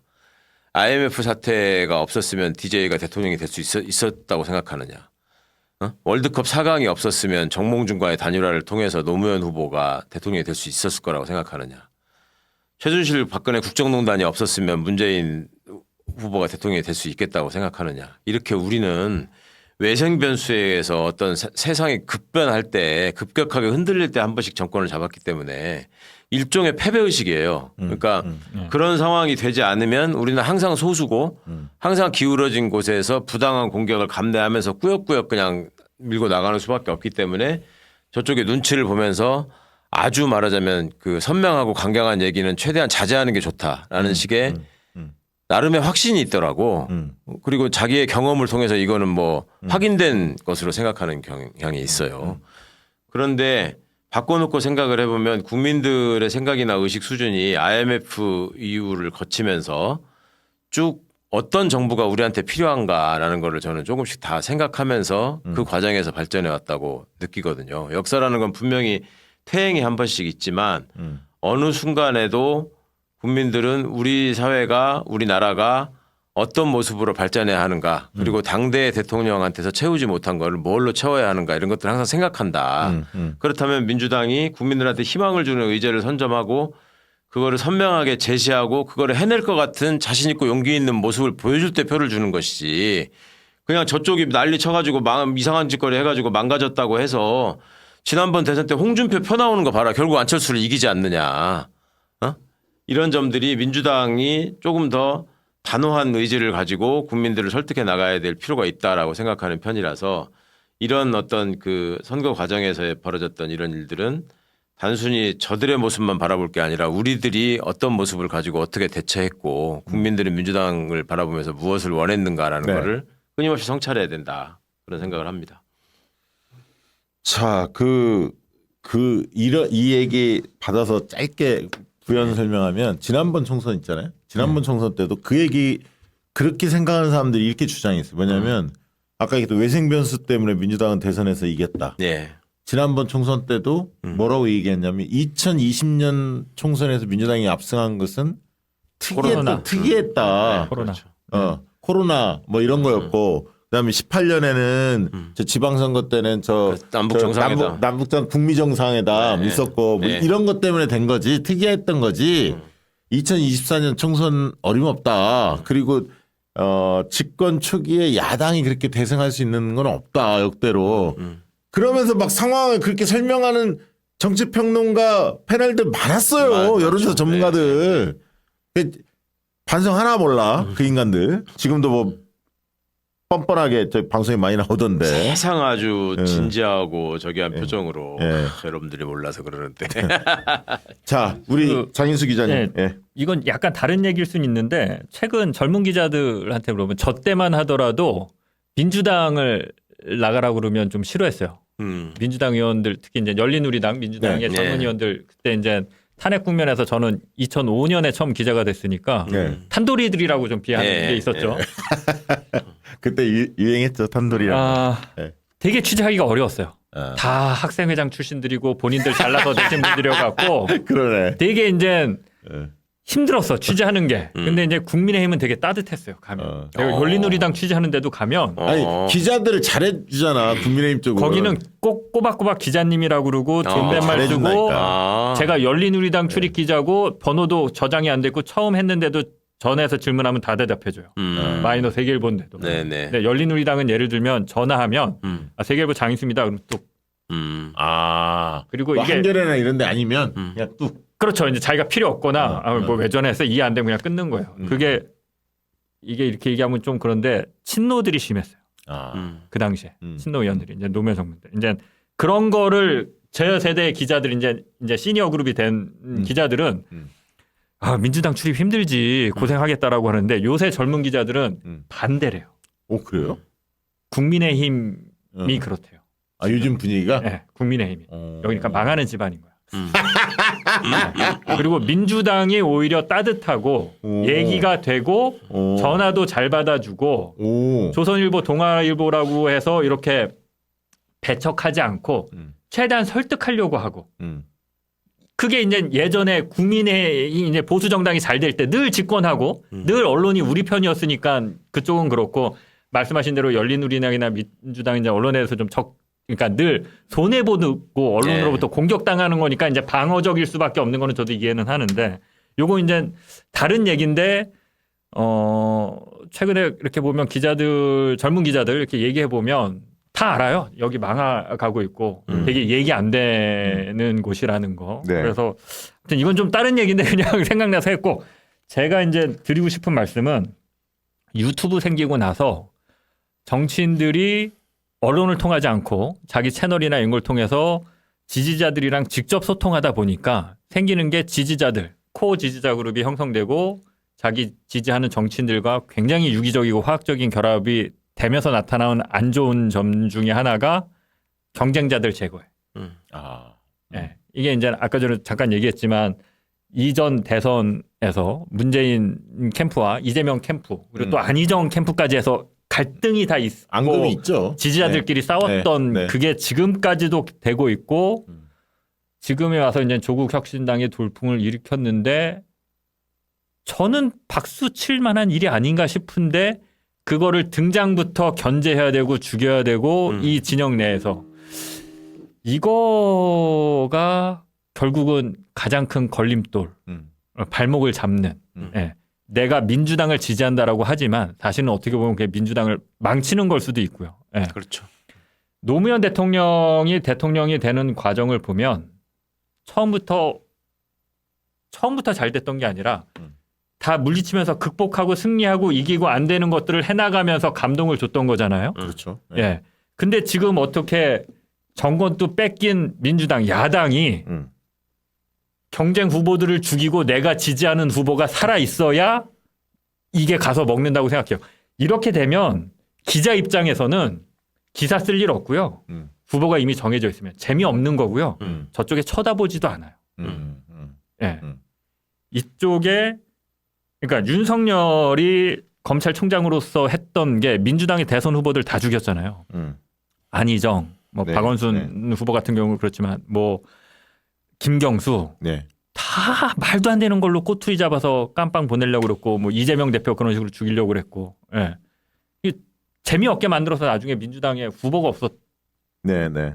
거였는데 좀 그런 부분에 대해서 좀 뭐라 그럴까 한 발짝 떨어져서 여유를 갖고 이렇게 보면은 훨씬 뭐라 그럴까 재밌고 예, 즐기면서 이렇게 볼 수 있을 것 같은데 지금 다들 자신이 정치인 된 것 같고 과몰입해서 내가 지지하는 사람만 어떻게 이거 좀 그러시지 않아도 될 것 같아요. 네. 예.